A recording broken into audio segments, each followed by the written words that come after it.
Hello, everyone. Welcome to this webinar. Happy International Harm Reduction Day. We're going to be starting in a few minutes. I just make sure that to leave some time for people to join in. I hope you're all doing well.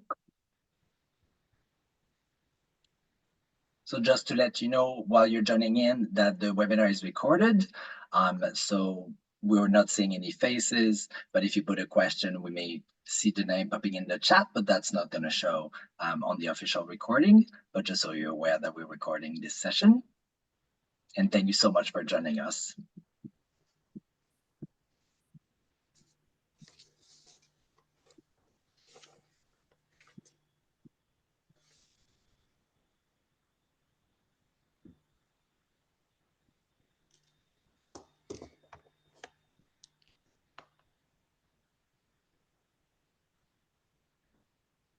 Perfect. So let's start right away. So again, happy International Harm Reduction Day. Thank you so much, everyone, for joining us.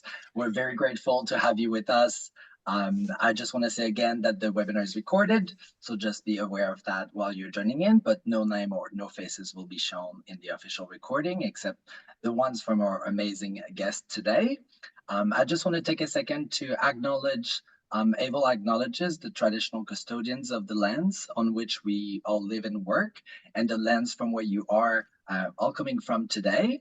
We pay our profound respects to elder past and present, and extend it to all Aboriginal and Torres Strait Islander people with us today.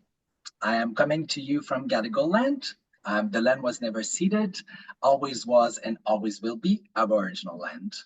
I also want to take a second to acknowledge the legacy of the amazing peers who went before us and those who continue to strive for equity and social justice in the face of criminalization. We reaffirm our commitment to work alongside our community of people who use drugs, challenging stigma and discrimination in all their manifestations.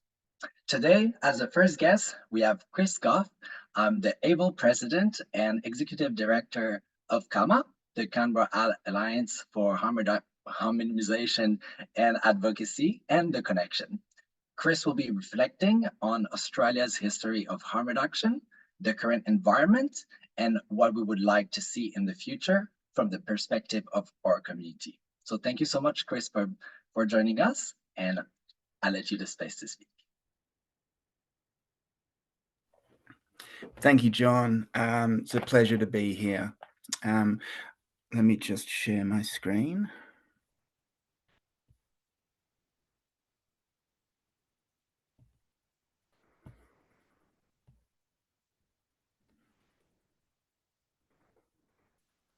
Okay, can you guys see that, John? Yes, we can. Great. Fabulous. Okay, I'd like to start my talk by acknowledging the traditional owners of the land on which I'm coming to you from, and that's the land of the Ngunnawal people. And as John said, land across Australia was never ceded, but rather stolen. So I'm going to have a bit of a look at Australian harm reduction over the last 20 years, starting from the beginning, how it all came to be. So Australian harm reduction really was born out of the HIV crisis in the early 1980s. And, you know, one of the things that the federal government did was to apply a bipartisan approach to actually solving the problem of HIV. And one of the products of that bipartisan arrangement was the funding of priority populations, those populations that are most likely to be affected by HIV. And so, of course, that is sex workers, people who use drugs, Aboriginal people, and LGBTIQ plus people. So this was a really important part of our movement, the starting and the beginning of our movement, and Australian harm reduction in particular, because it allowed communities that were marginalised and criminalised to actually have a legitimate voice. It allowed us to gain legitimacy. It allowed us to formalize already existing networks and actually make sure that we were doing amazing things like peer education and community development. So a really, really pivotal part of the Australian journey.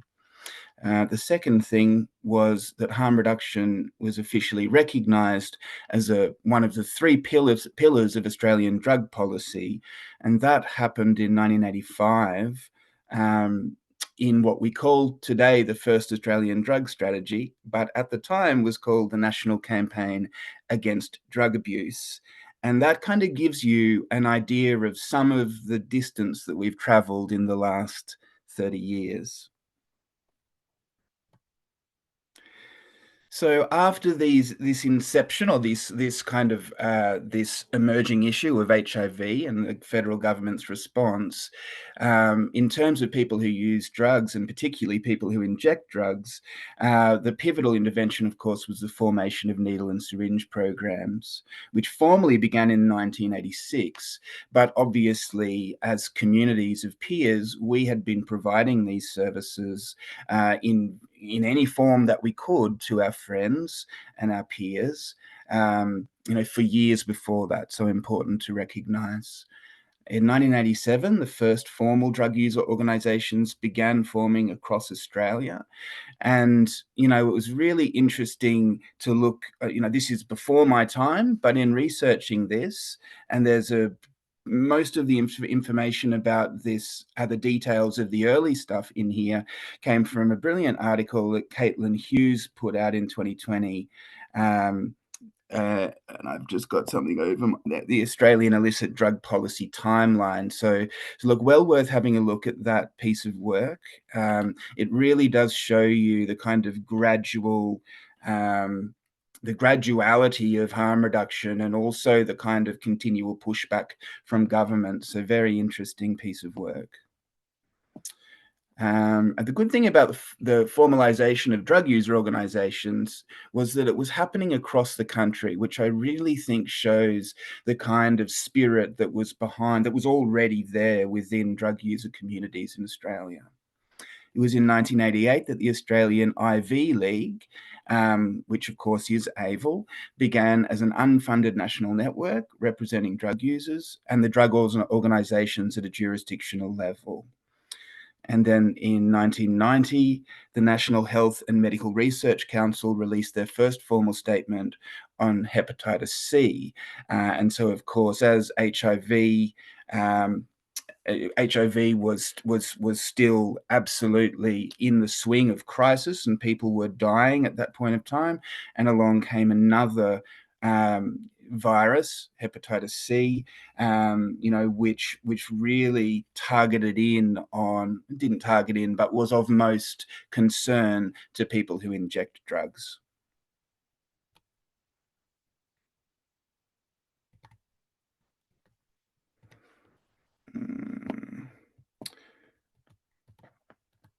Sorry, guys, I seem to be stuck on this slide. Just give me a second.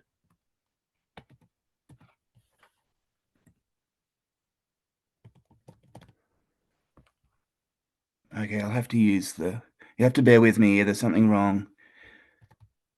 Okay, we're back off pause. Oh dear, good old computers. No problem. Okay, so what were the foundations for success in that early period of time? Well, one of them was peer-based drug user networks that formed. And so networks of affected communities empowering peers to strive for shared goals. And some of these goals were access to needle and syringe programs. If you ever want to find out how truly different it was in the early 80s, have a chat to some of our older members of the community, and you'll hear stories of people being confronted with shotguns when they tried to buy needles and syringes from chemists and things like that. So it was a very different time. Also accessing alcohol, tobacco and other drug treatment and bloodborne virus testing and treatment were important functions of the peer-based drug user organisations Obviously, health promotion was incredibly important. And one of the reasons why the federal government empowered our communities with funding was because the federal government didn't want to put their imprimatur on some of the stuff that we needed to talk to our communities about.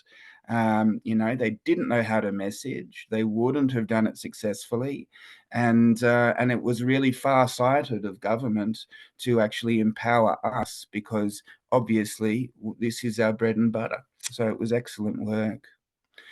There's also and pivotably recognizing and fighting against stigma and discrimination was a key part, as well as forming a group, who all of one mind, in the face of enormous stigma and discrimination, to make sure that everybody in that group was okay, and to share the journey, and to help each other and support each other during these times.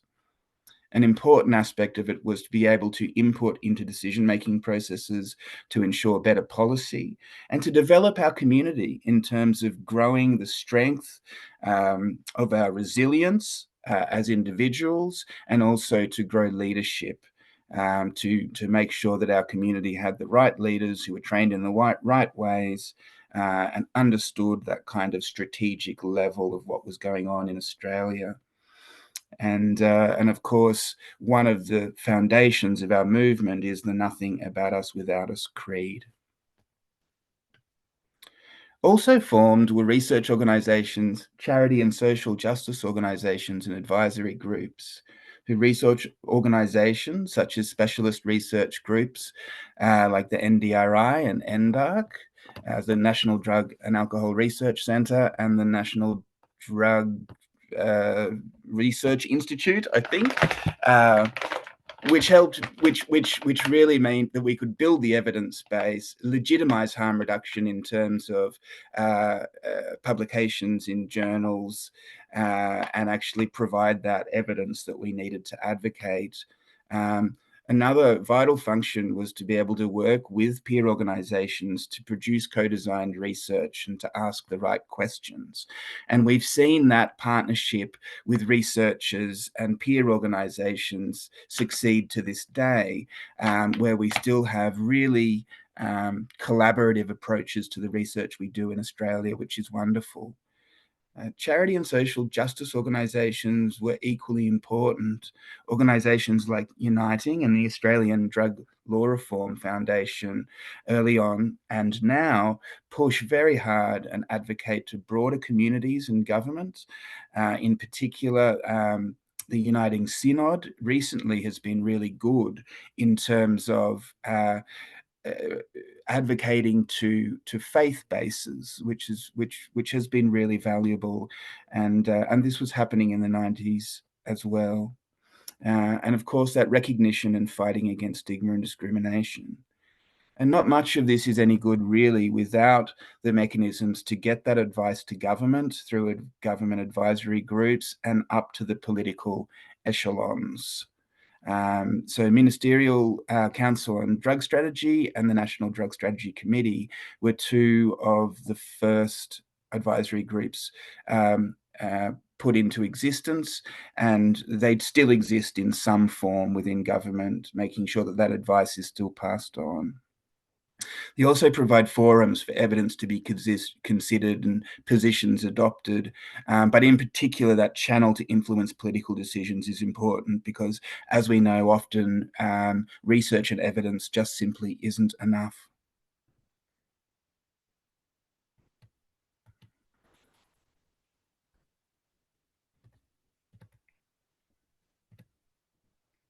Okay, so what were the key successes, or some of the key successes, from Australian harm reduction? Well, needle and syringe programs were absolutely key in terms of making sure, well, they were the key intervention provided to and by people who inject drugs in terms of ensuring HIV and HCV transmission is as low as humanly possible. And, that is now recognized as one of the gold standards in terms of these types of interventions. And commensurately, Australia has one of the lowest HIV rates in the world, in particular for people who inject drugs, which I think is a real success story that we should not forget. In these NSPs, it wasn't just the sterile injecting equipment that was important, but also the health promotion, the safer using advice, and other harm reduction information about how to stay safe. And this was the formulation, of some of those messages that government really could not say. We could say that through NSPs. And so it wasn't just about sterile injecting equipment, of course, that's pivotal, but it's also about the sense of community that you form and how, and the discussions that you have in that NSP, health promotion activities, really making sure that people are aware of what hepatitis C is, how it's transmitted, and what treatments are available and what testing is available. Of course, back in those days, we were just at the very beginning of this journey, and so that there were really no treatments available. And so that health promotion, that information and education was absolutely pivotal. Supervised injecting facilities were an amazing thing that came out of Australian harm reduction, and in particular in response to emerging trends, which, as I looked through Caitlin's article, I really got a sense of an emerging trend happening and then society's response to that trend. And so in the 90s, of course, there was a lot of high purity heroin. Cabramatta was kind of the New South Wales capital, and so we're back in those times. And it was a lot of public injecting, especially happening in King's Cross and other places in Australia. And so, there was a drug summit that was held, and in May 2001, out the end of that drug summit, came a New South Wales trial of the medically supervised injecting centre.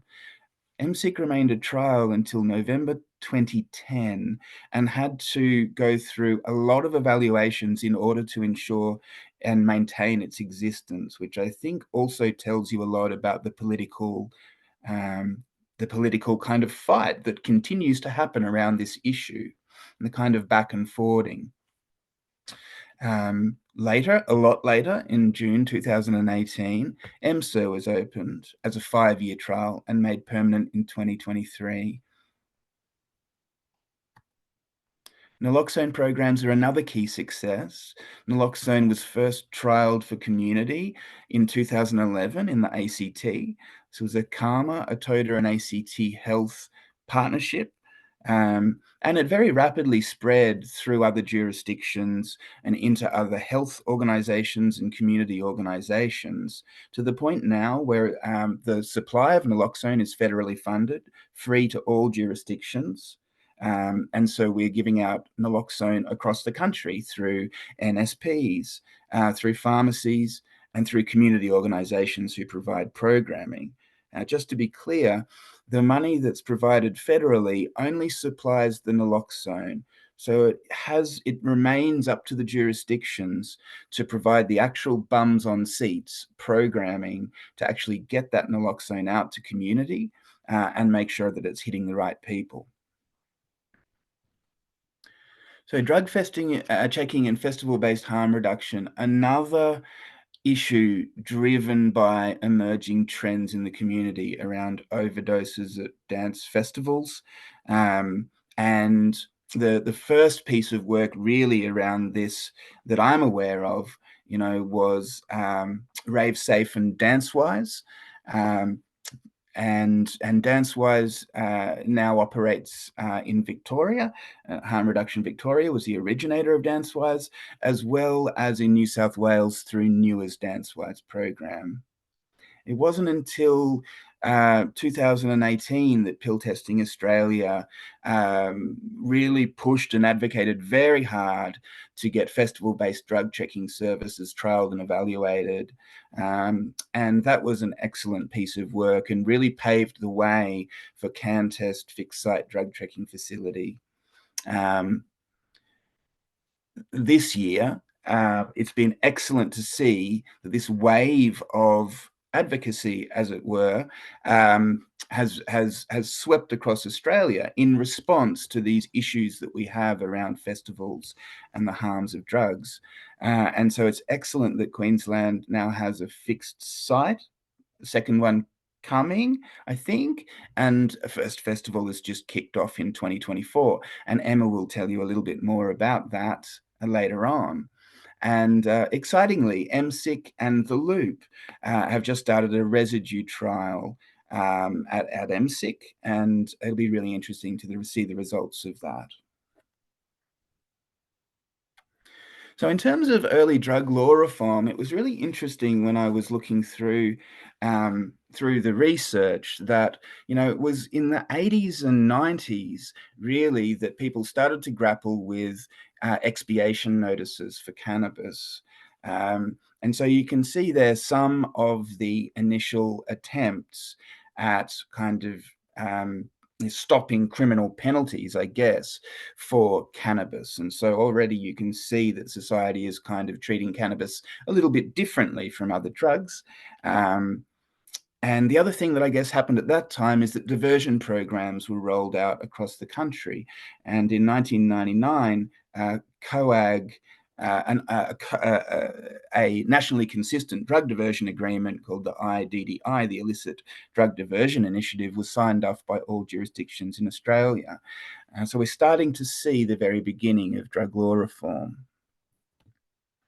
And more recently, drug law reform has, and this is by no means an exhaustive, this is just me picking out some particular bits that I find pivotal, I guess, from my experience. The ACT cannabis law reform in 2020, a really meaningful piece of reform, meaning that people can possess up to 50 grams of cannabis or 2 plants, maximum of 4 plants per household, and there's no police discretion involved in that at all. So you can legally possess cannabis in those quantities if you're over 18 in the ACT now.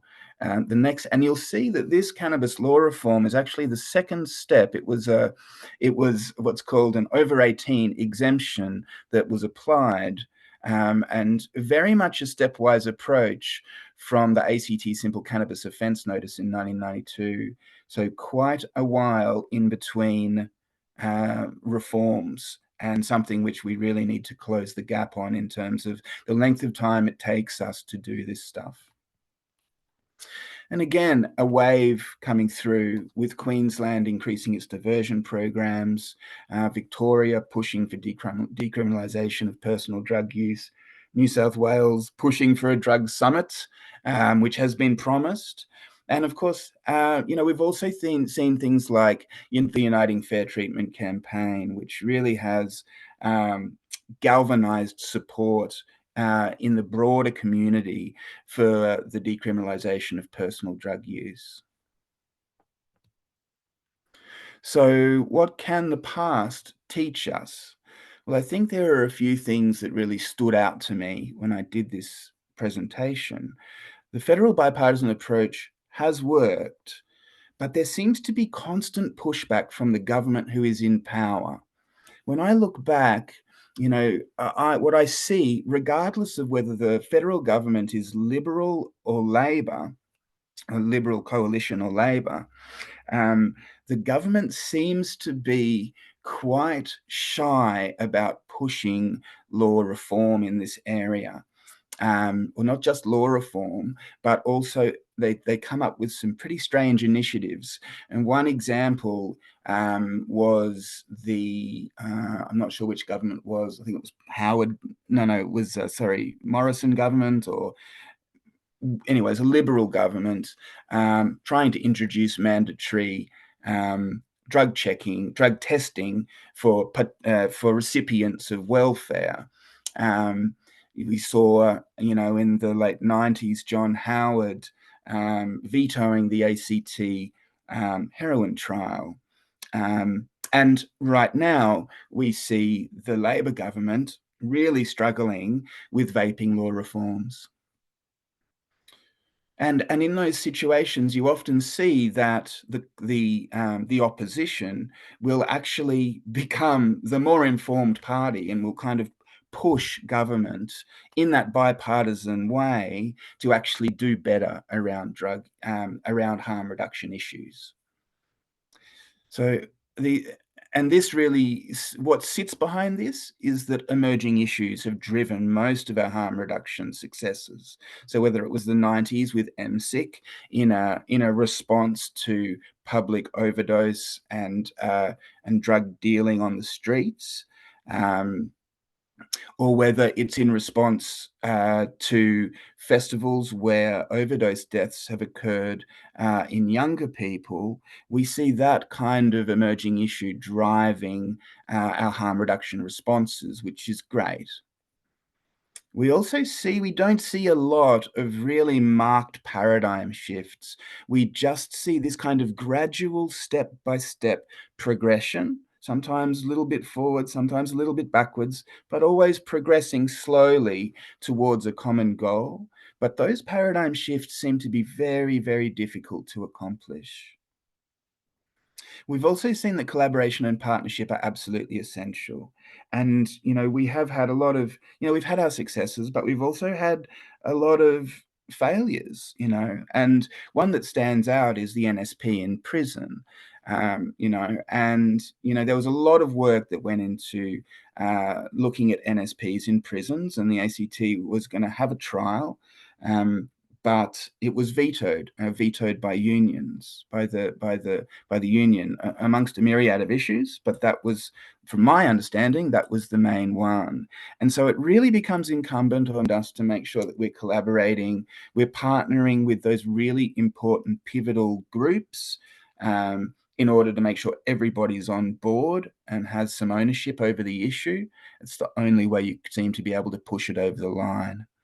And then the other thing is riding the wave of advocacy. It's something that my colleague and friend Sione talks about often, is you can see, because of these emerging issues and government response, you get these swellings of support, and you have to ride that wave of advocacy. You have to advocate to make sure that advocacy continues. And it's only when you're riding that wave that you can really make some progress forwards. So, given all of that, what do we want our future to look like? Well, I think we must continue to work together to create strong, robust advocacy waves in response to emerging issues. And that's where our partnership and our collaboration approaches become really important.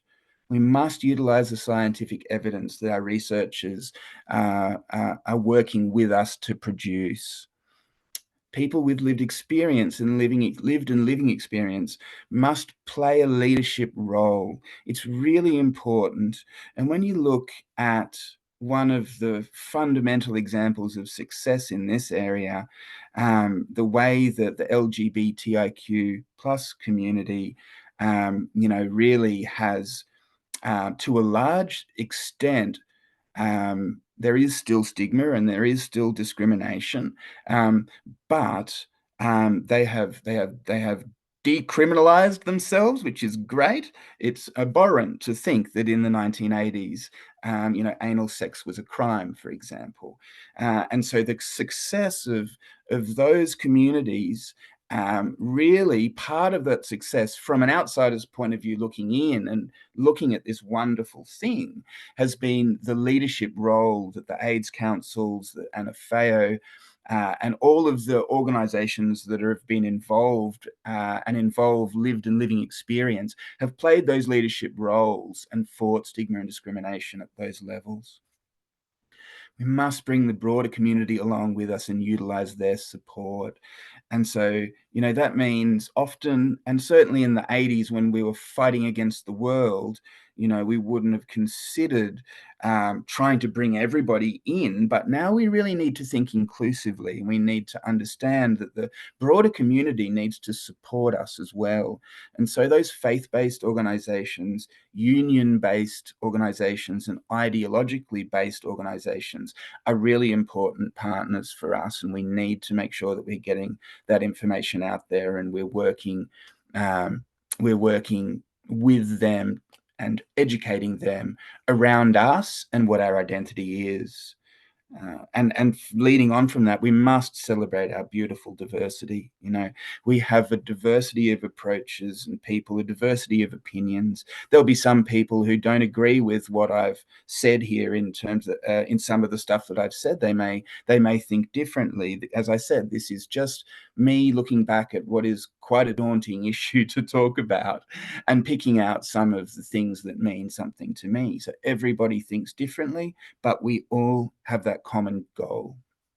So we must continue to support each other and recognize just how difficult, emotional, and exhausting this work really can be, and provide support for each other. And I can't say that enough. And that's not just within peer-based organizations, that is across everybody who's working for that same goal.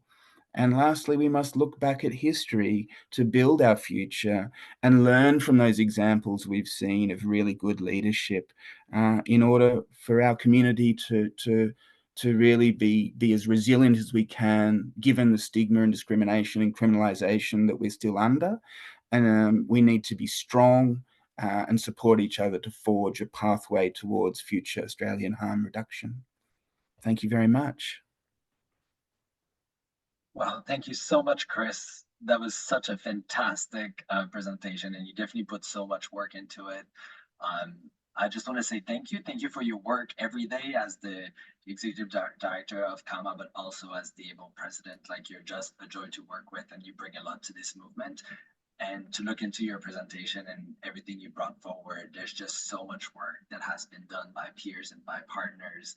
And I think you're right, acknowledging that and bringing people along is just so important. And thank you for sharing that, because looking, even though today's a day of celebration of all the harm reduction successes that, happened here in Australia, looking back and seeing the challenges and how that was tackled, so that we can move forward together is just so important. So thank you so much. That was really exceptional. Without further ado, I'm going to present our second guest. So Judy Chang is the Executive Director of Input, the international network of people who use drugs. Judy will be reflecting on the first-time inclusion of the word harm reduction at the recent Commission on Narcotic Drugs held in Vienna in March 2024. And Judy's an exceptional international partner. So thank you so much, Judy, for coming to this online forum today and for joining us. Quite an early time for you, I believe. Yes, thanks, John. Just want to say bear with me, because it is, yeah, I'm really not good in the mornings and 6 a.m. But first of all, thank you so much, AIVL, for just convening us all today on Harm Reduction Day. And I think, yeah, it's amazing to see the number of people that have turned up as well. So thank you, everyone. And Chris, that was just, yeah, I think that was an amazing, his rundown of the history of drug use organizing and harm reduction in Australia. I grew up in Sydney, so I really benefited from, all the advocacy that came, before me. So really thankful for that. But yes, now I'm overseas and I haven't lived in Sydney since 2009, but miss it a lot. So just reflecting, as John mentioned, I'm reflecting on the passing of the language of harm reduction in the overdose resolution at the 67th session of the Commission on Narcotic Drugs. So, I'm sure people have heard about it. There's been some analysis done as well. So, I think people would have read. The significant thing also about this was that consensus, was finally broken on decision making, within Vienna at the CND. And this hadn't happened since the 1950s. So, a lot of member states also were struggling to understand how it could work. So, just first of all, I was very, privileged and lucky to, I think, be in the room at the C&D plenary, when this happened and, really watching this historical moment play out. I was there with Ellie Morrison, I'm sure you all know. And it was just, really an incredible moment to see this kind of wave of support in the form of, the member states' flags going up. And it was a very suspenseful kind of moment as well.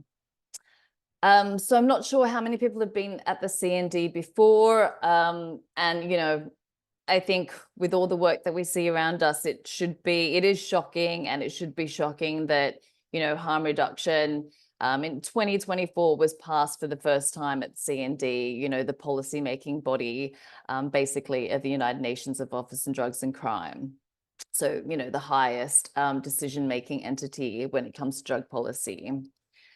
And, it really hasn't been able to be passed before because, we've been stifled by this Vienna consensus, all decision-making, all resolutions, all outcome documents, all declarations, basically have to be passed with all, I think, 52 member states of the C&D, voting yes or no.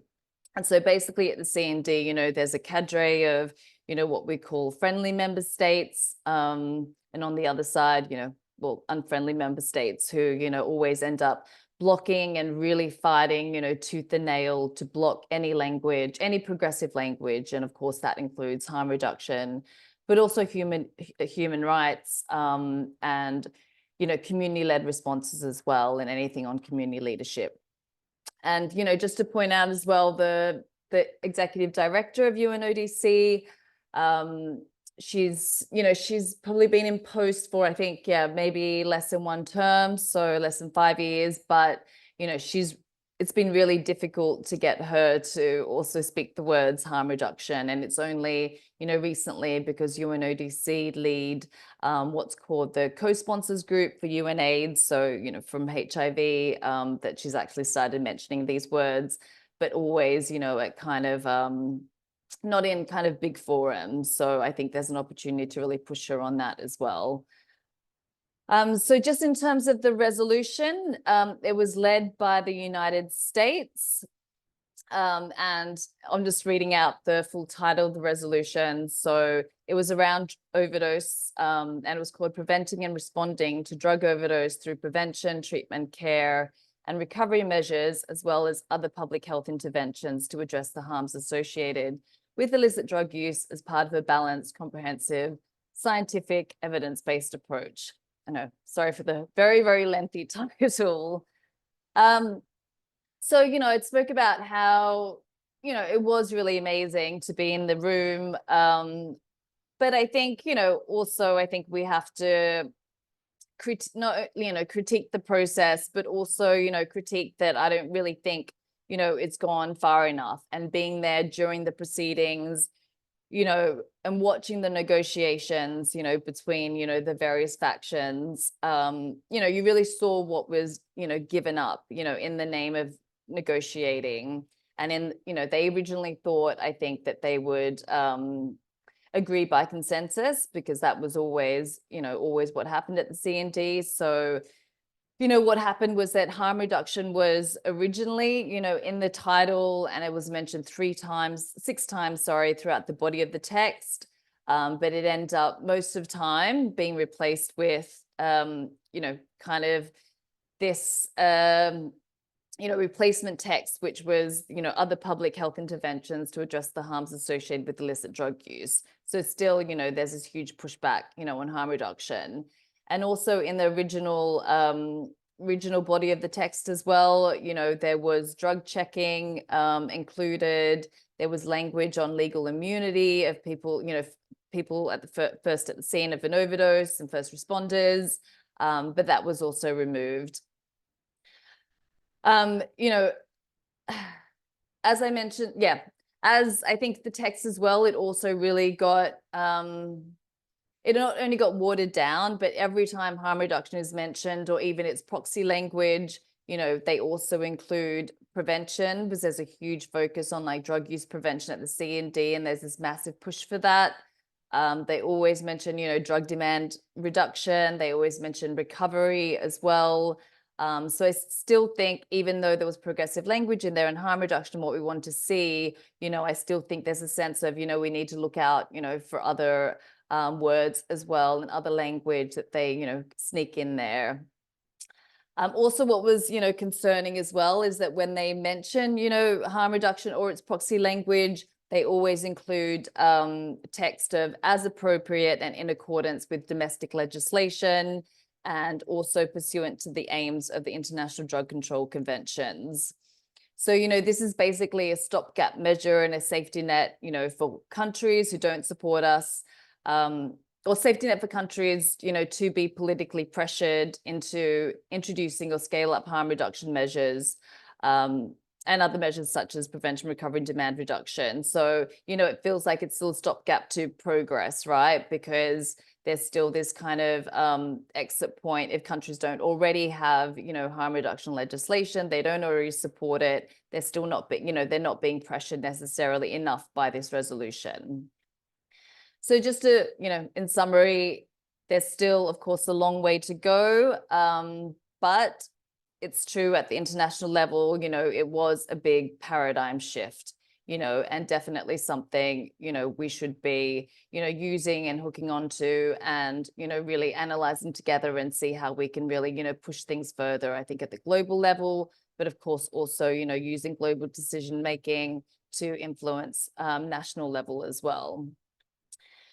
So yeah, the question always asked is, what this means, of course, for advocacy work going forward. I'm mainly talking at the global level and just watching, some of the global level decision-making processes and really thinking about, how we can, use kind of being there and use our observations to, develop kind of different strategies or tactics, across, I think, all the decision-making bodies. We were always asking, why the resolution, got watered down, because it eventually went to a vote. And so I think, one key ask for, basically all the member states who are friendly is that we should request them, in the future to really stand firm. And not be handcuffed, by the idea that resolutions will be passed by consensus. Now that consensus has been broken, I think there's definitely space, for pushing more and really like asking them not to give way, based on this principle of consensus. So therefore, we shouldn't have to make the sort of compromises that we've made in the past. So just to point out as well, of course, harm reduction at the C&D was passed for the first time, but we know harm reduction language exists. It's been passed in the Human Rights Council and also at the General Assembly during negotiation of HIV/AIDS like declarations. But both times actually through the harm reduction account, through the Human Rights Council and the General Assembly, it did have to go to vote. And just to also point out, harm reduction is not the only contentious issue that makes it go to a vote within these spaces. But there's a whole other, I think, set of contentious issues, such as comprehensive sexuality education, that means, we can be allying, with other organizations, other key populations, for which, we kind of face a similar situation, that things that we want and language that we want, gets pushed back on, basically for, very similar reasons. I think, yeah, we have to recognize that, drug policy making is never just about drug policy. It is about geopolitics. It's about the horse trading. It's about money and power brokering, right? And it's not something necessarily that we can escape. But I do think, we have to learn how to use as well. So, in the negotiations or, in the advocacy, we're not only looking at issues, necessarily that we want, but usually like the key issues that the member states are most kind of fighting over is issues that are happening geopolitically, like such as unilateral coercive sanctions, which is basically international sanctions, and technology transfer, which is basically about global South countries, you know, wanting TRIPS flexibilities and, you know, broader kind of IP so that people can get access to medications. So I do believe some of these issues, you know, when we're kind of lobbying with member states, it's also about being, you know, aware of them, because like sometimes if, say, you know, the other side wants to include language on these issues, that, you know, they can be used as a bargaining chip as well. So yeah, I also think at the global level, you know, there's a lot of shifts going on. There's a lot more threats to multilateralism. You know, we're shifting to much more of a multipolar world than like, you know, one power. And it's also, you know, a post-colonial world, or moving to a post-colonial world as well. So yeah, in also the resolution, I think, of course, the central question is then how do we translate, you know, also the words into action and make sure we don't waste this opportunity? You know, basically, since I've been coming to the CND, I've always, you know, asked, you know, what happens basically to these resolutions, you know, after they passed, and, you know, how does it change what happens at the ground? And, you know, I mean, it's, you know, a struggle to kind of sometimes get my head around, but yeah, the answer is always, you know, it's not necessarily, you know, you can't pass something one time and expect that it will be, you know, translated into action. I think what the point is that we have these resolutions and then we have to push to get them in other resolutions, in other political declarations, and then always, you know, refer back to that this was passed at the CND to be able to push progress, to change the narrative at the global level as well. So basically it holds, you know, more symbolic power than kind of real action kind of influence.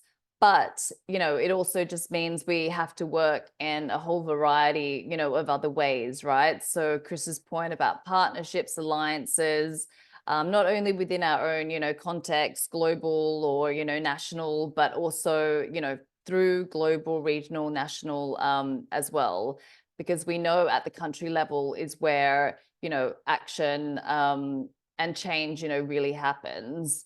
So one thing that Input also do, you know, we are heavily also involved in decision-making at the Global Fund to fight AIDS, tuberculosis, and malaria, because this is basically, you know, the largest funder, you know, largest funder of harm reduction worldwide. So if we want to get, you know, harm reduction started up in specific countries or scaled up, you know, in low and middle income countries, you know, basically we go through the Global Fund.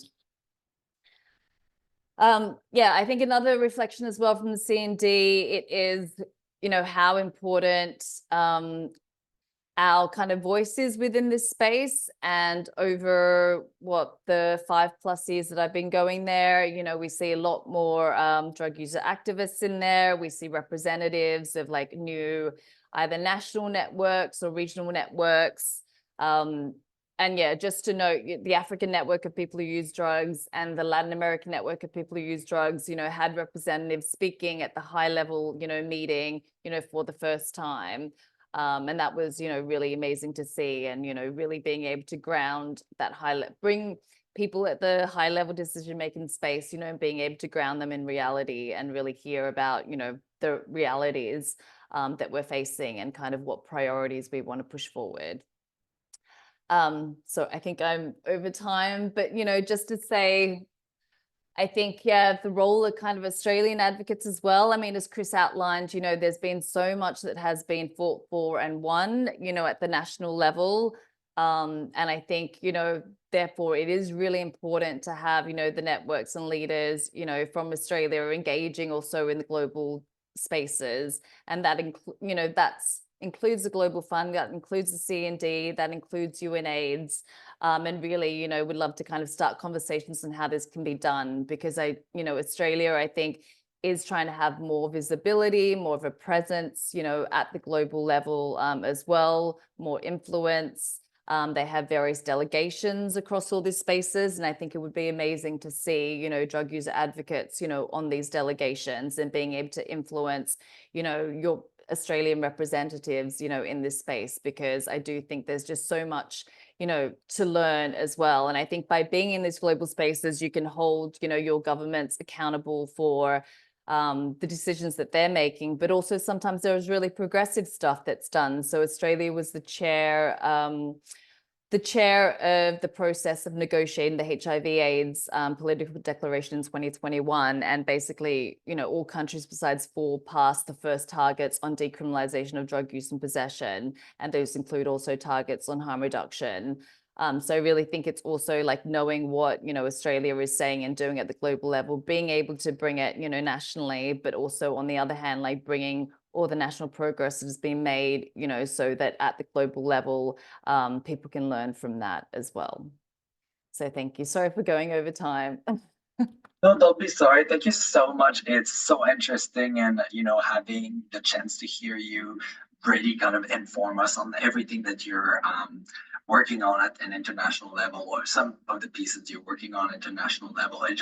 It's so interesting because it can feel quite complex coming from a national level or regional or a state level, but hearing you talk about it and hearing the influence that we can have in those spaces by being present and having a strong voice, and that we can make a difference. I think it's incredible, and I think it's an investment because it does come back. Like after the CND passed that declaration with harm reduction in it, we were able to get the World Hepatitis Summit to put harm reduction in their declaration. Like those kind of things have a ripple effect, a positive ripple effect, and I think we have great connection with the Department of Health here, and I'm sure that they can see that it's a place to invest, and it can really bring forward important changes. And I think it really needs to be peer informed and supported by the community, but it can't be just coming from the community. I think, as Chris mentioned earlier, and as you echoed as well, it needs to be a common effort and bring people along. So on that, it's a perfect segue to present to you Morgan Harris. She's the Acting Assistant Director of the Bloodborne Viruses, Sexually Transmissible Infections, and Torres Strait Health, and the Health Policy section. And she's going to be speaking about the 6th National Hepatitis C Strategy 2024-2030 with a focus on harm reduction. Good afternoon, and thank you, John, for the introduction. I'm delighted to be here today to discuss Australia's draft 6th National Hepatitis C Strategy for the years 2024 to 2030. Firstly, I'd like to start with an acknowledgement of country. I would like to acknowledge the traditional custodians of the land we meet on today and pay our respects to the elders, both past and present, and extend a welcome to any Aboriginal and Torres Strait Islander people joining us today. I'm coming to you today from Ngunnawal land in Canberra. As many of you may be aware, hepatitis C is a significant public health issue affecting millions worldwide, and Australia is no exception. However, through collaborative efforts, we have made tremendous strides in combating the virus. Some of you may be aware that the Australian government has been developing the new 6th National Hepatitis C Strategy in partnership with AIVL and other key BBB and STI stakeholders that support community members. Before we take a look at the new strategy, I would like to take a moment to celebrate the significant progress made against the targets from the previous strategy, where in 21, 51% of people living with hepatitis C had initiated treatment.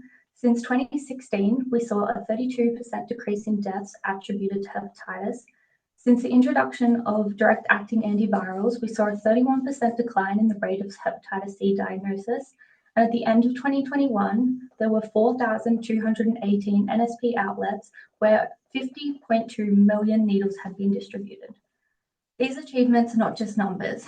They represent lives saved, communities healed, and a path forward towards elimination.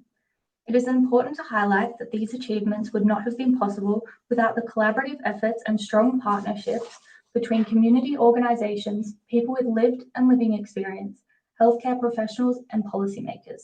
But there's still more action required to achieve the global goal of elimination. The 6th National Hepatitis C Strategy for the years 2024 to 2030 builds upon our past successes and provides the overarching framework to guide Australia's response to achieve the World Health Organization's global goal of viral hepatitis elimination by 2030. This strategy was informed informed by current and past responses, both locally and internationally, and developed in partnership with community and government. I am pleased to inform you that the draft strategies are currently progressing through final internal clearance processes prior to commencing the endorsement process. We expect that they'll be published mid-2024. As you can see on the slide, the strategy includes various priority populations, priority settings, and priority areas for action. But at the heart of the strategy lies 10 guiding principles. We recognize that traditional approaches to hepatitis C prevention may not have adequately addressed the needs of individuals, particularly those who are most vulnerable and marginalized.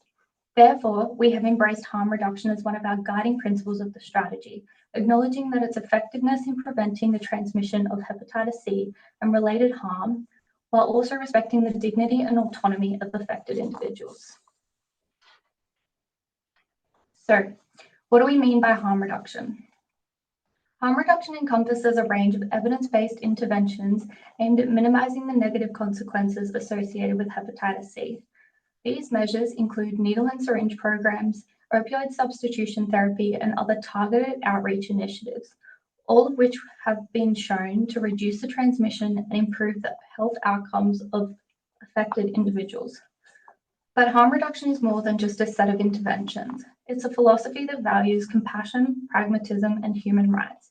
It acknowledges that people may engage in behaviors that put them at risk of hepatitis C transmission, and instead of stigmatizing them or punishing them, it seeks to empower them with the tools and resources they need to protect themselves and others. In our national strategy, harm reduction is not just a peripheral aspect. It is central to everything we do. From prevention to testing to treatment, we have woven harm reduction principles into the fabric of our approach, ensuring that no one is left behind. First and foremost, our strategy emphasizes the importance of prevention. We know that preventing hepatitis C requires more than just telling people to abstain from risky behaviors. It requires providing them with the means to protect themselves. That's why we're going to explore opportunities to work with the states and territories to scale up needle and syringe programs, expand access to sterile injecting equipment, and promote safer injecting practices. By empowering individuals to make safer choices, we can reduce the risk of hepatitis C transmission within our communities. But prevention alone is not enough. We must also ensure that those who are already living with hepatitis C are diagnosed and linked to care in a timely manner. That's where testing comes in. The strategy prioritizes innovative testing approaches, including point-of-care testing and community-based screening initiatives, to reach those who may not otherwise seek testing services. By removing barriers to testing and diagnosis, we can ensure that everyone living with hepatitis C knows their status and can access care and support that they need. And finally, treatment. Thanks to recent advancements in hepatitis C treatment, we now have highly effective therapies that can cure infection in the majority of cases. But for many individuals, accessing treatment remains a challenge. That's why our strategy focuses on expanding treatment services, particularly for those who may face barriers such as stigma, discrimination, or hardship. Through strategic partnerships, we are working to ensure that everyone living with hepatitis C can access the treatment they need to live healthy and fulfilling lives. In conclusion, the draft National Hepatitis C strategy represents a paradigm shift in how we approach hepatitis C prevention. By embracing harm reduction as a guiding principle and integrating it into all aspects of our strategy, we are not only saving lives, we are promoting dignity, compassion, and social justice. Together, let's continue to champion harm reduction and work towards a future free from the burden of hepatitis C. Thank you for listening. Thank you so much, Morgan. I'm going to speak very candidly on this one. Working at AIVL for over a year now, it's been such a pleasure to work with you, with your team in the BBV policy section of the department. It makes a big difference to have people that care about our community, care about the fact that our community, our citizens, are community members that are valued and important, and to see that in your priority population in there, you have people living with Hep C, at risk of Hep C, but people who inject drugs in there. It really warms my heart. It's just so important, and the fact that you have harm reduction in in there as well is just so meaningful. But working, I think the relationship that we build together really makes a difference in the long run. So I'm just really grateful for your team, for you taking the time today, but just in general, working with us and just making sure that our voices at the table and that you hear what we have to say is priceless. So thank you so much, Morgan. It's really appreciated. And we have someone else from the department with us today as well, which is fantastic. We have Piroshka Malaki, Assistant Director of the Drug and Alcohol Policy Section within the Alcohol and Other Drugs branch of the department, speaking about the National Drug Strategy and the Australian government's role in illicit drug use harm reduction on that. And we know you're doing a lot of work around the CND, and your slides are up. Yes, okay, all right, we'll get started. So as you noted, John, I work in the Alcohol and Other Drugs branch. I'm an Assistant Director, and I'm going to be speaking to you today about the National Drug Strategy and the Australian Government's role in illicit drug use harm reduction. I'd like to acknowledge the traditional custodians of the land that we meet on today and pay our respects to the elders, both past and present, and extend a welcome to any Aboriginal and Torres Strait Islander people joining us today. And I am coming to you today from Ngunnawal country in Canberra. Morgan, next slide, please.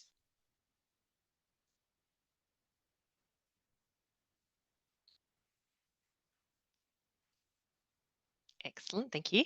So as noted by Chris, since 1985, the National Drug Strategy has existed and provides an overarching framework with nationally agreed priorities and guides action by governments in partnership with service providers and the community. The NDS outlines a national commitment to harm minimisation through a balanced adoption of evidence-based demand, supply and harm reduction strategies. The NDS is the product of collaboration between Commonwealth, state and territory governments and extensive community and sector consultations. Several sub-strategies and frameworks sit under the NDS, which provide direction and context for specific issues. Policy oversight of the NDS sits with the Australian Government, but implementation of the NDS is a shared responsibility between Commonwealth and jurisdictional governments. We in the department value the expertise and the on-the-ground knowledge of community organisations and civil society in working in partnership with the Commonwealth agencies such as mine, but also Attorney General's Department in providing input to policy considerations. Next slide, please, Morgan. Some key statistics on Australia's illicit drug use are that in 22-23, 47% of Australians had consumed illicit drugs, including non-medical use of pharmaceuticals, in their lifetime, with 17.9% using at least one in the last 12 months. In 22-23, cannabis was the most used illicit drug, with 11.5% of the population reporting use in the previous 12 months. Use of hallucinogens and ketamine significantly increased between 2019 and 22-23, from 1.6% to 2.4% and 0.9% to 1.4% respectively. Young females showed a substantial increase in recent illicit drug consumption between 2019 and 2023. Some other interesting stats are that in 2020, Australia ranked highest among OECD countries for recent cocaine use and second for recent opioid use. Between 2013 and 14 and 22-23, the number of people who received treatment for publicly funded AOD treatment agencies increased by 15%. First Nation clients were nearly 6 times as likely to receive treatment as non-Indigenous Australians. Next slide, please. Just going to escape this. Try and... sorry, I'm just having IT problems.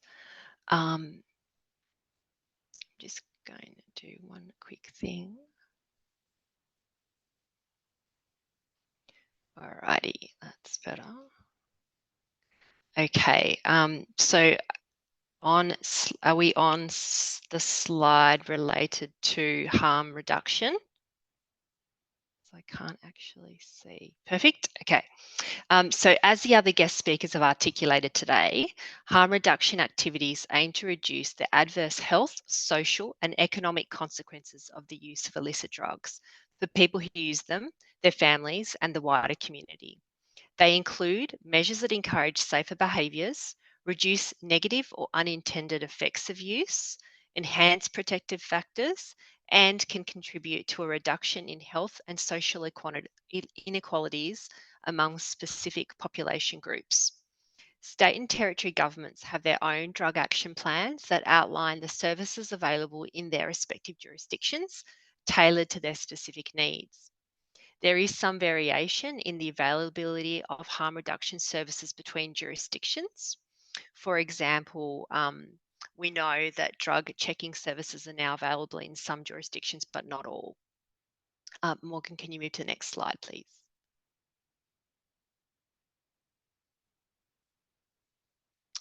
The Australian government has invested more than 870 million over 4 years from July 22-23 to support drug and alcohol treatment services and prevention, research and communication activities. Guided by the NDS, this funding aligns with a national commitment to harm reduction through evidence-based strategies. So some of the preventative related programs that the department currently funds are things like Hello Sunday Morning, Assist BI screening tool, Positive Choices and Cracks in the Ice. Some other support programs that we fund are counselling services, which are available 24/7. There's also family drug support programs available also, which is really good. Morgan, next slide, please.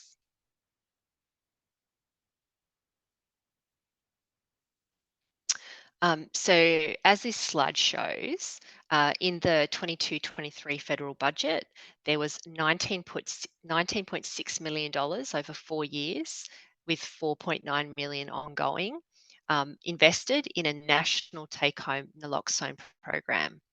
The national program commenced on 1 July 2022 in community pharmacies and on 1 November 2022 in other healthcare settings.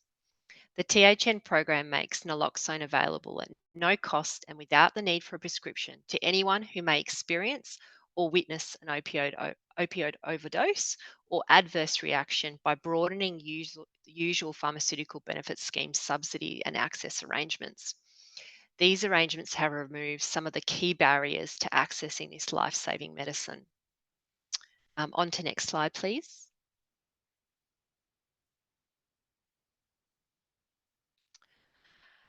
Having people on opioid dependence treatment can help with harm reduction. 2 ODT reforms came into effect on 1 July 2023. The first one was establishment of the ODT Community Pharmacy Program. Second was listing ODT medicines under the PBS Section 100 Highly Specialised Drugs Program.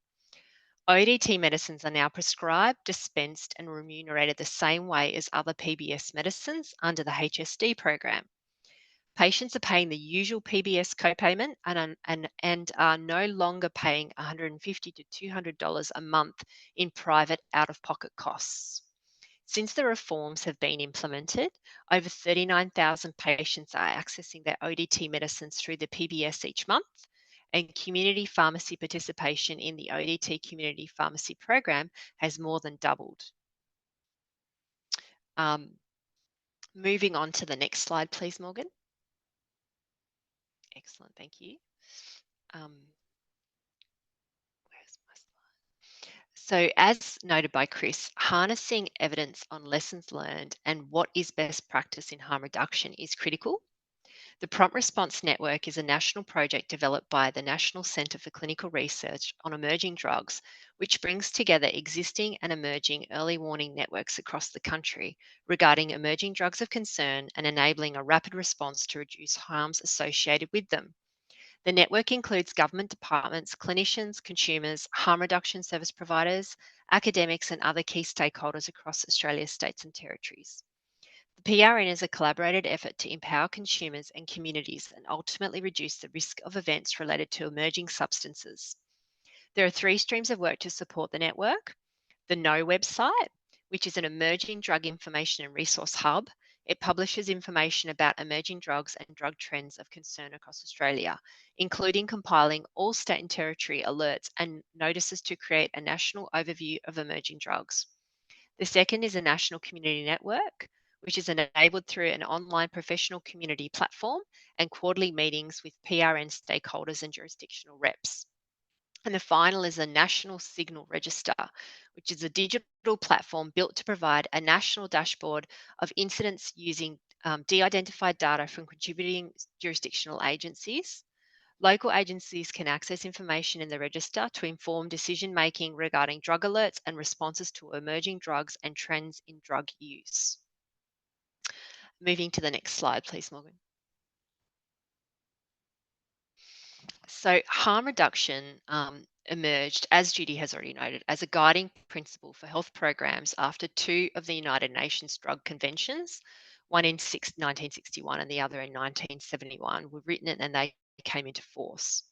Concern for the health and welfare of humankind underpins those conventions. The International Narcotics Control Board acknowledged in 1993 that harm reduction has a role to play in a tertiary prevention setting for demand reduction purposes. Since 1993, we have seen the term harm reduction in the context of drug use being adopted in multiple forums, including the United Nations General Assembly in 2001, the Human Rights Council more recently in 2023, and most recently, the Commission on Narcotic Drugs this year in March. Harm reduction measures are also present in the United Nations Office on Drugs and Crime World Health Organization international standards for the treatment of drug use disorders, and also in HIV technical guides for injecting drug use and people who use stimulants drugs. So most recently at the CND in March held this year, Australia worked closely with like-minded member states to adopt the reference to harm reduction. As noted by Judy today, the decision to adopt harm reduction received support from 38 of the 53 member states. Previously, the term harm reduction had been indirectly referred to in the CND as initiatives to address the adverse consequences of drug use. To add further context, one of the main rebuttal arguments from the conservative member states against harm reduction initiatives is that they are counterproductive as they promote the use of drugs or give the perception that drugs are safe. It's unclear at this stage how significant this adoption of harm reduction at the CND will be, given the spirit of consensus was broken for the first time. However, Australia will continue to work with its partners to build on this momentum and further promote harm reduction approaches on the international stage. That's the end of my presentation. Thank you, Morgan, for helping me through.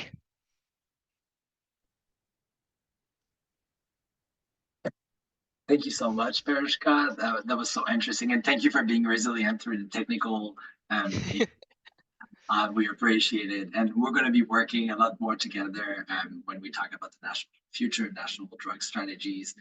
But we really appreciate, the Australian Department, especially the OED branch and the work they did coming up to the CND and supporting the CND. And I think it's important to say, like Judy mentioned before, we really want to have on the delegation someone who used drug, a voice there.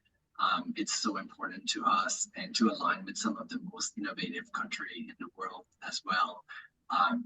But when you were talking about safety, it just makes me think like the many things we do in life, like driving a car and other things aren't fully safe. So it's interesting to look at it and like, can we really prevent people from using drug, thinking that it's just natural for people to want to enjoy themselves and have full self-determination on their lives. So that's really interesting. And also to see that we talk about harm reduction quite a lot, but there's so many different streams as well, like this fully medically supervised or led kind of models, but the peer-based one is really it really makes a big difference. And I think when we looked at the presentation that Chris was mentioning, the community-led or peer-led initiative did really make a difference. So we really want to have even more support from the AOD branch, but we really appreciate all the little steps and the big steps that are happening, and hopefully we can keep working together and make a big difference in the long run. So thank you so much for today. It's really appreciated. And just to let people know, I know there's a few questions in the chat. We're just going to make sure we power through, and at the end, hopefully we have enough time to answer them. But thank you to everyone that jumped in to try to help with the slideshow and the technical issue. It's really appreciated. Teamwork for sure. So the next guest that we have today is Emma Keel, the amazing CEO of Quiva, the Queensland Injector Voice for Advocacy and Action. Emma will be discussing the process of implementing the Queensland's first peer-led drug checking service. It's so exciting, and we're so happy to have you, Emma. Passing it along to you.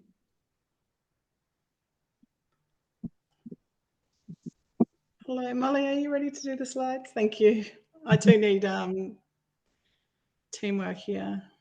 Thank you. I would like to pay my respects to the elders past, present and emerging, and acknowledge that sovereignty has never been ceded. And I'm up here on Gubbi Gubbi country today.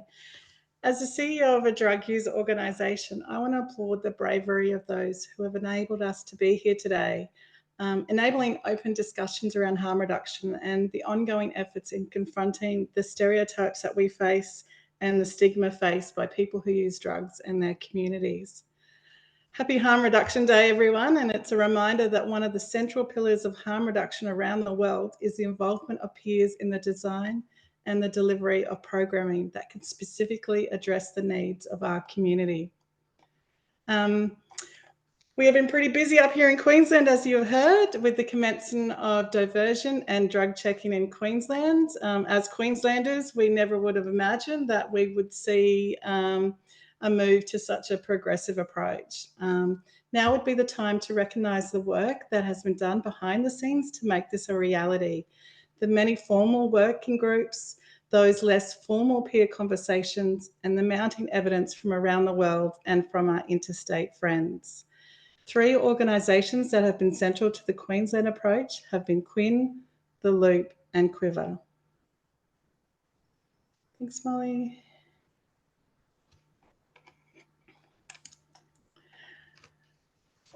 In order to transform our approach to drug discourse, we must rewire our thinking from solely emphasising on harm reduction to recognise and embracing pleasure.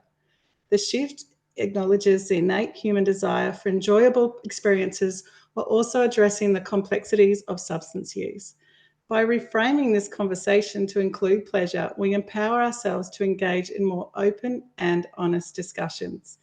It's about moving beyond this kind of fear-based messaging and stigmatization to create environments where people feel safe exploring and understanding the role of pleasure and the risks of their drug experiences. We believe that this project is one of the ways in where we can shift these perceptions and promote a rollout of similar models across Australia, understanding the nuance of drug pleasure rather than just reducing harm.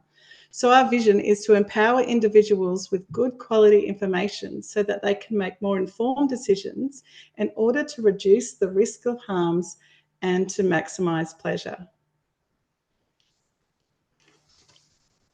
So our service is called Checkpoint, and Checkpoint is a collaboration with Quinn, which is a peer-governed harm reduction organisation in Queensland, Quiva, which is a peer organisation that represents people who use drugs in Queensland, and the Loop Queensland. The Loop is an Australian not-for-profit organisation which was set up in 2018 to develop the sustainable provision of drug checking services in Australia.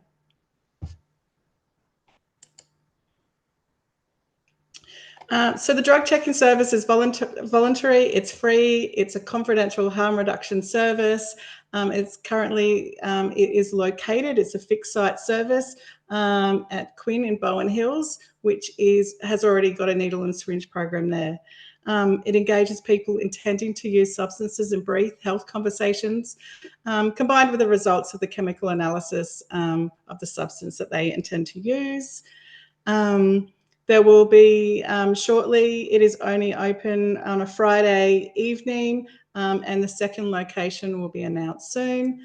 We just completed this weekend. Everyone's a bit exhausted. The first for Checkpoint, the festival testing, which was done at Earth Frequency, and that was really a successful event with over 200 samples.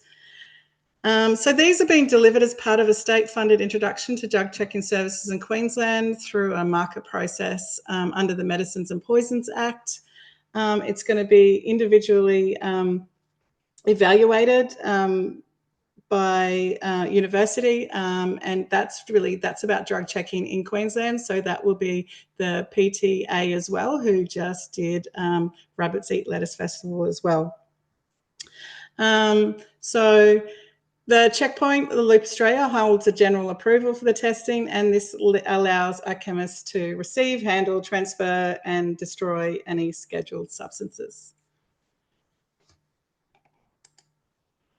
Checkpoint setting, very similar to can test, 1/10 of a point. We can do powders, crystals, pills, liquids, blotters. We can't test plants or fungi or confectionery gummies. Use drug equipment. I'm going to talk about steroids a little bit later on, but it is all done under the FTIR. And then if required later, we can do reagent testing, fentanyl testing, nitazine test strips. And this is all done in conjunction with a health worker who will have a health conversation with the person alongside the analysis. Thank you. So that's enough about mechanics, about drug checking. I'm here to talk to you about how the peer voice has been integral to the development and the design. Why there was a lot to talk about today, I will focus on 3 areas of the co-design with the community that had the impact before the opening of the service. So what we did is we held focus groups with community. So the new community and what we're kind of saying is the existing community, because you have to remember that this service was already is being held, that's got a strong community already who access that health services. And we ran a series of focus groups, and this will continue through the life of the 15 months. So we might have to change or switch or move what we're doing. So one of the questions that we asked the participants of the focus group was really about the harm reduction intervention. Participants felt that this language around brief interventions was not appropriate, and that it felt more of an interrogation or a serious health assessment. And participants preferred the use of friendlier language, such as tailored harm reduction sessions or information exchange or harm reduction conversations, and that they wanted authentic and literal language. So the outcome was a really clear communication guide for us that has been developed to ensure the inclusion of appropriate language. And we don't actually refer it as a brief intervention, because not everybody who uses the service requires a brief intervention. People who've used drugs have done so for a long time. They just might need the information to know what they're actually using. So instead, we refer these to tailored harm reduction conversations, and people can opt out of these conversations. The other questions that we asked the physical space was the physical space. In the specs of the was that that people had to, when they entered the service, was to put their mobile phones into a locker room. And so we asked the focus group how they felt about this, and participants reported a high level of anxiety. They said that they felt unsafe not having items in their possession, and that there was, was there a two-way kind of this? Were the health workers and the chemists locking their phones up as well? So this was really good feedback in the process of the development before we opened. So the outcome is Checkpoint does not have any lockers, because we felt that the processes that we had in place already within the health services was enough to actually respect people's confidentiality. And the other one was really around information sharing. So from the focus group, there was a high desire for transparency in the process. Participants wanted to be in the room with the chemist and the health worker as the testing and the analysis procedures were conducted. Participants would want to view the image from the FTIR, And participants would also want to have access to the de-identified individual results through a public website. So not only did they want their individual results, they wanted to see, what was happening in the last month within the service. So, what other information, so that so they knew the turnaround of the different substances. So the outcome was that participants are able to see the process. So they're allowed to see the whole process from start to finish. And a public web-based database system for publishing de-identified results is currently kind of outside of the scope, but we have got approval to do this and will be further developed along with the co-design of the project. We also have a peer worker, and the primary purpose of this role is to provide guidance from the perspective of people who use drugs to the reference group. This is a designated role. Participants in the co-design, participate in the co-design and the development of the new drug checking service. They will also be the first person that anybody sees coming into the service. So you'll be greeted by a peer, and then that will follow through the service. And this really is guiding the whole process and really informing those three organisations about how the drug checking service should look, feel, and operate. Thank you.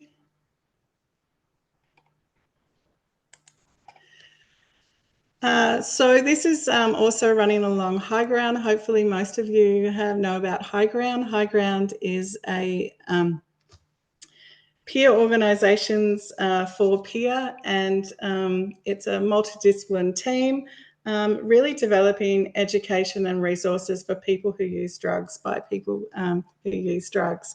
So we're currently developing a whole lot of new drug cards for information, but we've also co-designed a guide on Queensland drug checking service and a guide on the drug diversion information, even though the information from the health services and the police are out there. We really wanted to put this in a language so people could understand what is happening in Queensland in the changes. We also have been working alongside PTA and Checkpoint at Earth Frequency, so there's a really clear peer involvement to the drug checking service, so we can walk people through that. Thank you. And this is really exciting. The steroid checking pilot project started with initial research led by a peer researcher in collaboration with the community. We asked around 15 community members for their input on how a steroid checking service should operate. And we're planning to do more interviews to understand how people perceive the results and develop harm reduction messaging together. Steroid checking is lacking globally due to logistical and technical challenges. However, we're addressing this by actually collecting steroid samples. Currently, we're at the fixed site in Bowen Hills at Quinn. And then those results will be analysed, and we'll share these results and explore how they can influence people's practices. And hopefully this work will create an evidence-based steroid checking service in the future. So follow us on Checkpoint on Instagram or High Ground, and continuing to inform and maintain a peer-led approach are essential for keeping services relevant, current and sustainable. Staying updated on community needs and trends helps services adapt, while a peer-led model ensures authenticity and empowers users. And this combination fosters a supportive environment, enhancing the service's credibility and effectiveness in serving its community over time. We also have a webinar for those of you who are interested more about the mechanics of our drug checking services. So you can use that QR code, or you can register, and AIVL might send that out to anyone that's interested. But Thank you very much for your time, and I look forward to answering some of your questions later on. Thank you. Thank you so much, Emma. That's such a wonderful presentation. And thank you for insisting on the peer-led and peer-based approach and services. It's just key to the success of our services and to make sure that our community is empowered and can really drive what is needed for us. But I love, there's so much care that went into your different program and services, and it really translate or transpires. So thank you so much for presenting on those. And yeah, we will send information to people that are online with us still and in the future. So just stay put. And if you have a chance to jump on the webinar from Cuba, that would be great and appreciated. And then we have one last speaker. We have Nick Kent, the co-national director of SSDP, the Sensible Students for Drug Policy of Australia. And Nick will be speaking about the development of Harm Reduction International 2023's the Australian Declaration and how we can use it to advocate for more change.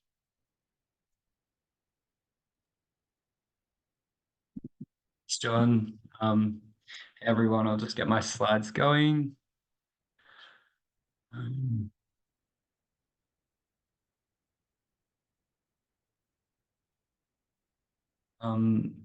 Yeah, it's been so great to hear from everyone's amazing presentations and to be on this panel with you all. Happy Harm Reduction Day, everyone. I'll start, of course, by acknowledging this is Wurundjeri country where I am in Naarm or Melbourne. And just want to pay respect to elders past, present and emerging, and any Aboriginal people here today, any Aboriginal people, well, all over the continent, and pay respect to their culture and their ongoing struggle. I just want to reiterate my personal and I think our organization's commitment to treaty and truth-telling and the ongoing work that we have to do in this country to really sit with our history and, you know, become the country that we can be. I might touch back on some of those themes throughout this presentation and some other just reflections on like the awesome presentations that have happened so far, really weaving together a narrative about harm reduction across our history and the global context and the community context. And yeah, just reiterating that peer-based community context around harm reduction and, you know, services being designed and led by people who use drugs, that's so important. So with that in mind, I want to also acknowledge the community as well of people who use drugs. And as Chris mentioned, the really kind of globally significant, just awesome early pioneering of people, particularly people who inject drugs in Australia, who really kind of helped essentially invent and pioneer this concept of harm reduction and how, you know, services can be designed and then ultimately funded by governments to do that work. But just, you know, acknowledging that the ideas came from the community first, and that's where they continue to come from today. I just want to add as well, I've just got a few reflections that I'll hopefully weave into a narrative that makes sense as we reflect on the big conference we had in Melbourne last year around harm reduction, the Harm Reduction International Conference, and speak to some of the outcomes of that conference. I'll mention that in a sec, but I just want to add as well before I do that, you know, many, potentially millions of Australians are people who use drugs or engage in different drug using activities, and potentially many more than that are connected to communities of people who use drugs. And for Oscar, as you mentioned, that you know, according to National Households study, particularly in some areas of drug use like psychedelics and ketamine, that rates are increasing. And so I just want to reiterate how important it is to hear from members of those communities as well, as you know, the trends change and the you know, different issues come up. How can we elevate people from those communities as well? And I guess as a younger member of this movement, and someone from a crew of activists who can't help but be ambitious, I guess today I'll speak to some of that ambition, and in doing so, yeah, look back at that big conference that we had in Melbourne last year, and some of those outcomes aiming to expand harm reduction and continue to progress our collaborative advocacy in that space. So So I'm speaking mostly on behalf of Students for Sensible Drug Policy today. So we're a network around Australia of young people who use drugs and young people impacted by the drug war. Currently focus most of our organising on university campuses, although we are really the only independent youth organisation doing drug policy reform advocacy in Australia. And so we're increasingly expanding to other spaces where young people gather to grow our movement and connect that in with the growing global movement through the Paradigma Coalition with SSDP International and Youth Rise International as well. I also just want to acknowledge my other workplace as well, Harm Reduction Victoria. So both organizations were involved in helping prepare for and host the Harm Reduction International Conference. And I just want to also acknowledge the amazing work done by the whole organization at HRVIC as the local drug user organization that helped host this massive conference, helping really do the logistics of hosting 1,000 people from around the world from 80 countries in our city. Really not too long out of our big phase of lockdowns and the kind of first global convening of the harm reduction movement since the COVID years. So it was a big task and everyone worked really hard on it, providing harm reduction services to people who use drugs, helping them access, opioid assisted therapies if they need it, if they're coming from internationally. And there's so many different bits and pieces involved in hosting and providing a safe space for people who use drugs I'm going to be real, in a criminalized context, which is something I'll speak more about in a moment. So just want to acknowledge that as well. I'm going to get to the declaration shortly and essentially just remind people of this document that was developed and speak a little bit to the process of how it was developed at the conference. But I guess I will just speak reflecting on some of the things I've heard so far and maybe weave that into sort of, I guess, our thinking in terms of why we thought we needed a declaration and stuff. I will just say that I'm reflecting on some sort of two real competing truths as I think about the state of harm reduction in Australia at the moment. I want to acknowledge and congratulate the Commonwealth and the Australian government on the work they did to support that harm reduction resolution at the CND this year, and also acknowledge that we do have harm reduction in Australian drug policy. And those programs that you mentioned that are life-saving. But I will, and I guess particularly as an independent organization that does advocacy in this space nationally, just remind everyone of the sheer amount of work that we have to do. And whilst we do have a national drug strategy that talks about a balanced and equal approach across these three pillars, I do just need to remind everyone that most interventions and services that people who use drugs interact with, whether that be the criminal justice system or health services, are funded and provided at the state and territory level. And as I'm sure many of us know, or potentially all of us, is that the vast majority of the funding and power that's given within this framework goes to the supply reduction and demand reduction pillars. And so there's still a lot of work to do in terms of expanding harm reduction to all the people who don't have access to these kind of services around Australia, and making sure that kind of harm reduction continues to be community-led and community-controlled and provided by peers and by people who use drugs. And I think some of that thinking was definitely what was informing the approach that we took to talking about Australian harm reduction at the Harm Reduction International Conference, and also how we went about preparing this declaration. There's, it's complicated and there's two things going on. We do have things to be proud of in Australia in a global context. Australia advocates globally against the death penalty and is really strong in that space as well. But, we have to do a lot better than that if we're really going to repair the harms of drug prohibition and become, an innovative society in this area. And so I just want to remind everyone of the work that still needs to be done, and the voices that we still need to hear from. And so basically I'm conscious of time. I won't speak for too long, but we hosted a big conference in Melbourne last April. As I said, it was over 1,000 delegates from all around the world.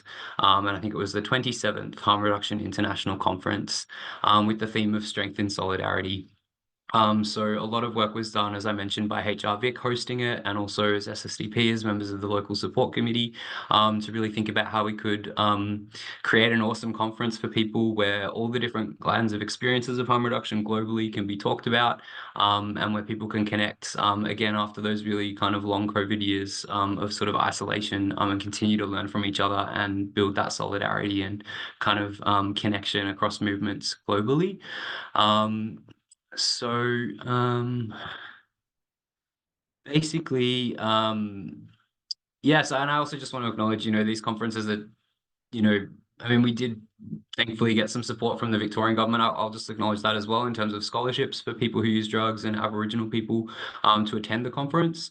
I just want to note as well that, there's always work to do more to like expand access to these conversations for people in the community as well.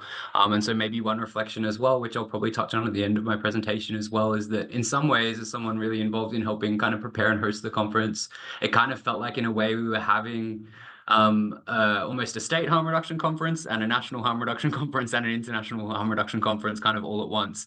And so maybe that's something that we can think about as well in terms of how we create more spaces regularly at the local, state and national level in Australia, because we don't really have a regular national harm reduction conference, which is maybe something we could all think about collaborating on.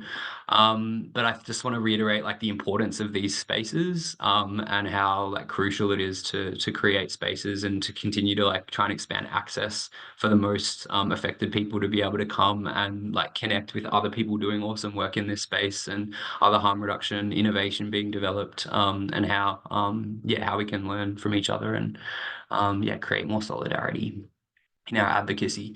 So I'll just, I'll be sort of quick here, guys. I'll just speak a little bit to the process of how this declaration was developed.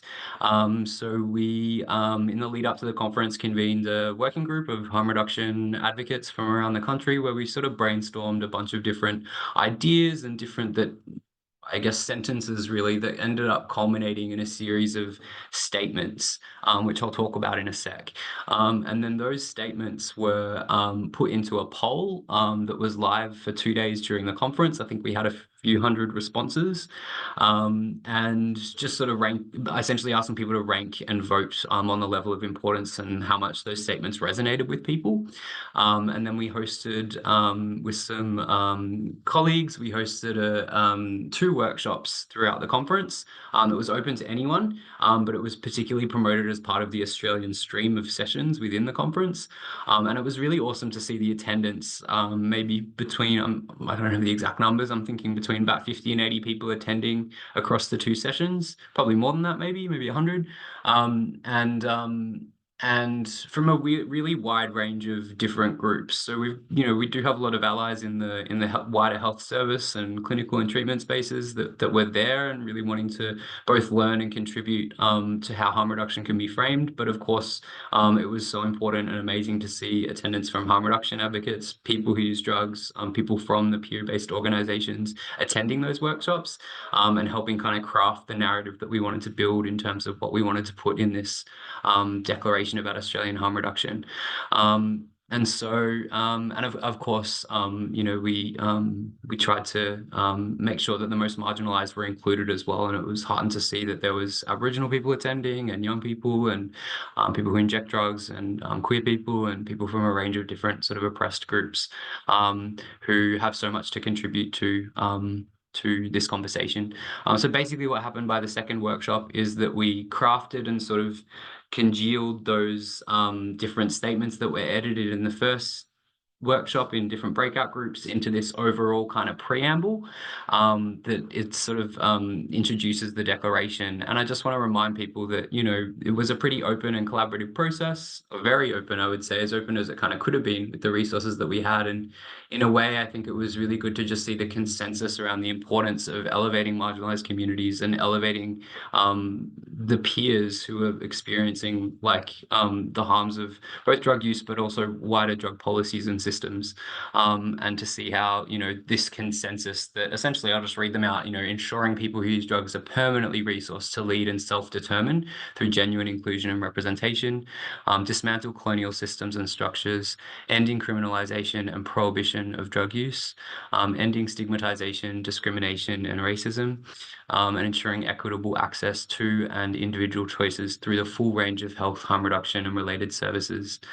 In advocating for these changes, we recognise the need to ensure genuine, equitable health and human rights for people who use drugs as determined by people who use drugs, be community-led and driven by the diverse voices, knowledge and experience of people who use drugs, including Indigenous peoples, young people, women, people of colour, people in custodial settings, queer and other marginalised peoples, and ensure that Indigenous peoples and groups lead the work of decolonisation, including the International Indigenous Drug Policy Alliance and the Black Harm Reduction Network, both of really fundamentally crucial groups to be elevating and listening to and resourcing in this discussion, and who I know have been a part of some of the conversations happening at the CND level and state and national levels around harm reduction and drug policy reform too, which we definitely need to see a lot more of. So the statement was read out by Gabby from the Board of Harm Reduction Victoria at the closing ceremony. And yeah, it was really awesome to see, I think, a kind of culmination of the conversation. And I think, the elevation of all of these key populations and important communities that I've mentioned was present throughout the whole conference. And it was really important to see that be kind of summarized and concluded at the end and spoken to so well by Gabby. So I'll just mention quickly before we go, I just want to remind people of some of the statements that then flow on in the rest of the declaration, and you can access it at that link on the HR23 website. And so we talk about investing in progressive community-led harm reduction responses and in building the capacity to develop them. I sort of forgot to mention at the start when I talked about the reality of the implementation of the national drug strategy at the state and territory level is, we have 2% harm reduction. It's great. It needs to be a lot more, but that does result in the elevation of other powerful groups, such as the police, and such as a range of different clinical services, some of whom take a harm reduction approach, some of whom don't, some of whom are really allied and progressive and awesome, and some of whom, let's say, may have not had the education in their professional development to really understand the needs of people who use drugs. So there's a lot of work to do there to make sure that that those power structures, really, I'm going to be honest, that are rooted in social coercion, criminalization, prohibition, indeed probably colonization, patriarchy, all these themes, we really need to be thinking about front and center, and making sure that the voices of the people who've been fighting against those power structures for so long are elevated, and that we I think an interesting one that was, voted as to be so high in the list was around clarifying current language and keeping harm reduction community controlled. I think we do see harm reduction be defined in a lot of different interesting ways. I think, as Judy said, how it was defined in the CND resolution,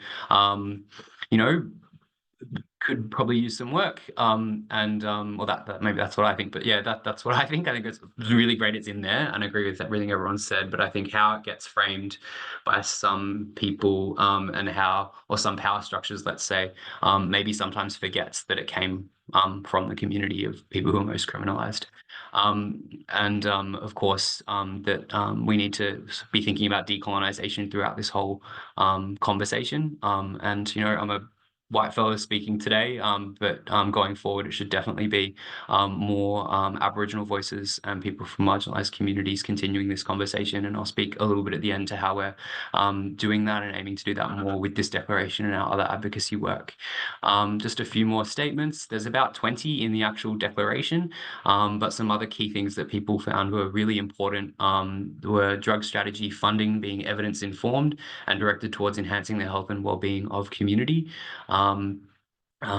Changing the government's laws, policies, and approach to enforcement to end the criminalization of people who use drugs, and repairing the harms of drug criminalization and promote drug user liberation, safety, and well-being. And I think it's really cool to hear these words embedded in a declaration and embedded in this community-controlled conversation around harm reduction. And I just want to riff off what you added to the vision for Checkpoint, Emma, which I love in terms of acknowledging pleasure and acknowledging the realities of why people who use drugs and that people do use drugs. As you said, John, people always have used drugs, and indeed, I'm sure people always will use drugs. So let's think about how we can create a society that does that safely and well, and maybe there's some liberation in that for us all.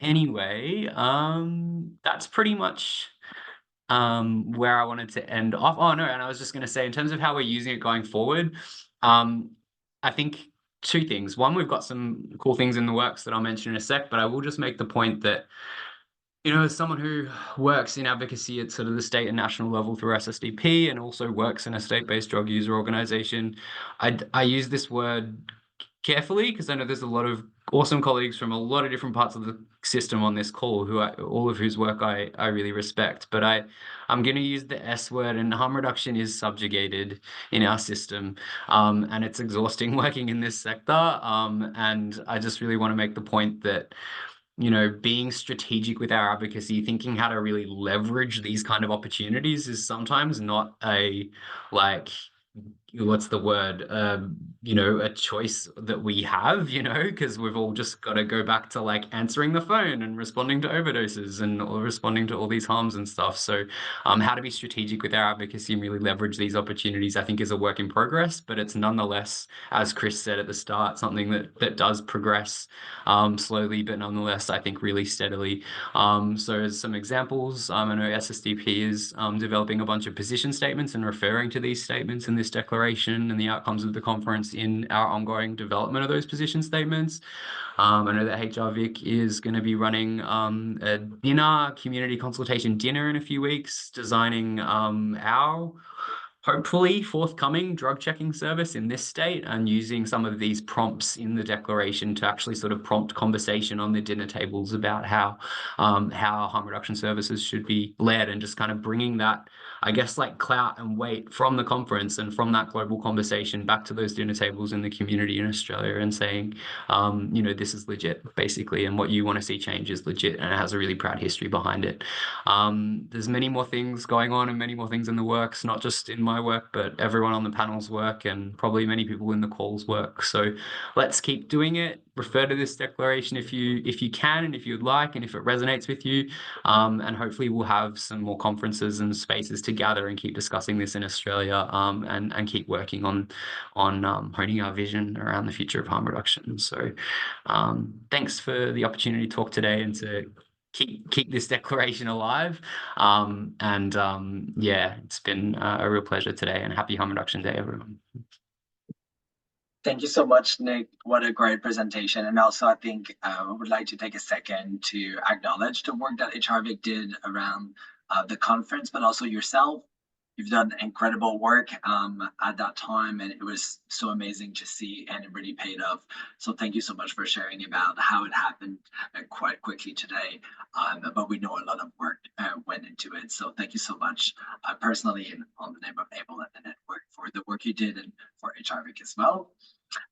We have a few questions. Some of them are technical, so we may not answer them today, but I'll make sure that people get the information. But we had a comment from Andrew around like this, the sensationalization of pictures and deaths of drug users to push a certain agenda. Something that was a very interesting comment, especially when we talk even about AI now, how those pictures can have an impact, and how using deaths to, you know, talk about prevention may not be the best angle, considering there's so much harm reduction opportunities that can happen to really save lives, empower lives, and ensure that our community is at the table and can make a difference for people who use drugs.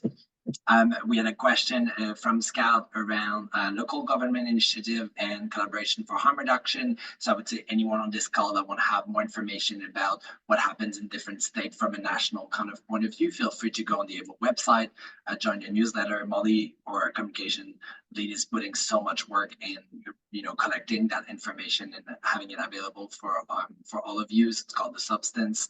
Please do that, and we'll make sure to link in those in that newsletter as well, information that was shared today. We had Peter that was helping about the slideshow. We had Lily that had a question around ORT and this legislation around pharmacy. I think that one will get back to you, Lily, with the information from the department and maybe from the state point of view in Tasmania. We had many people wishing us amazing harm reduction day. And we had, I think, one more technical question. I can see it at the moment, but if there's anything, feel free to reach out to the info email or to Molly, and we can answer any question. I think it was around checkpoint as well. I don't know if it disappeared. I don't know why I can't see it anymore. I think it was around the FTS that are being used, Emma, at checkpoint. I don't know if you can see the question in there. Well, we'll get back to this person with more information. I don't know, except if Emma, you want to speak to that quite quickly. I've emailed the people, so I've answered those questions. Perfect. Awesome. Thank you so much. And as someone popped in the chat as well, the information around your information webinar. So feel free, everyone, to jump on that link, and we'll make sure that we send to everybody some information about what was discussed today, including some links and some other things. Thank you so much, everyone. I know we went a bit over time, but thank you so much, everyone, for being there and celebrating with us harm reduction, and especially peer-based harm reduction all together. It's really appreciated, and none of it could be possible without all of you and your support as community members, peers, or partners. So we really appreciate it. Thank you to everyone, the speakers that spoke today, Chris, Peroshka, Emma, Nick, Morgan, am I forgetting someone? Judy as well. Thank you so much. I really appreciate it. We know you're busy, but hearing you speak about your expertise is just so empowering and important. So thank you so much. I wish to all of you the best International Harm Reduction Day. If you have any question, contact us, and let's keep you in the loop. There will be other events coming from AIVL, and we're going to have a summit in December in Adelaide that is going to be around health and human rights for people who use drugs. We decided to have that strength-based language as we did the stigma conference before. So feel free to join us at that time if it's possible for you. And thank you so much. Have an amazing day and take good care of yourself.